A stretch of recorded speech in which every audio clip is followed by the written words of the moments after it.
किती वेळ लागतोय? इतका का उशीर होतोय याला? कोण असेल ती? कोण म्हणत असेल हा तारक मंत्र? स्वामी, तुम्हीच मला आता इथून सोडवा. आता किती सहन करायचंय मी?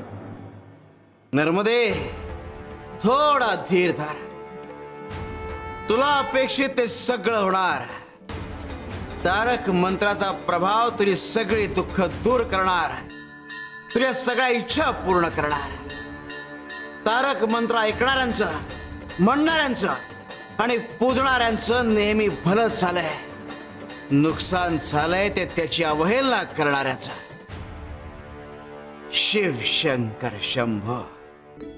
तुझं नाव काय? गौरी. पूर्ण नाव सांग. माहित नाही. म्हणजे नर्मदा.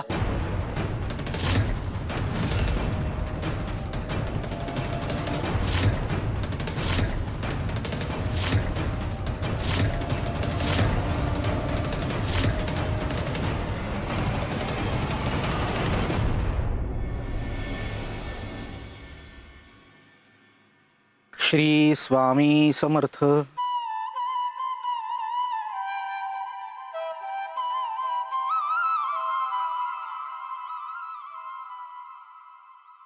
स्वामी, हे दूर करणाऱ्यापेक्षा जवळ आणणारा मोठा असतो.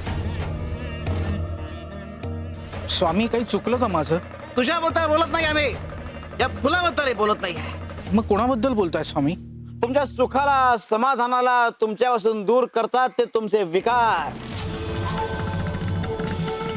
पण काळजी करू नका. अरे, गुरु सोबत असेल तर तो तुमच्या विकारांना दूर सारून तुम्हाला तुमचं सुख आणि समाधान मिळवून देतोच. स्वामी, मग आम्ही काय करावं?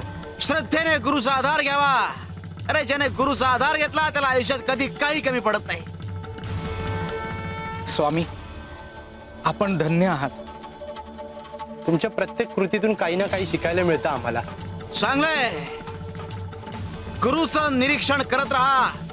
अरे, त्यातून शिकायला तर मिळतच, शिवाय कुठली कृती करू नये हे सुद्धा शिकायला मिळतं.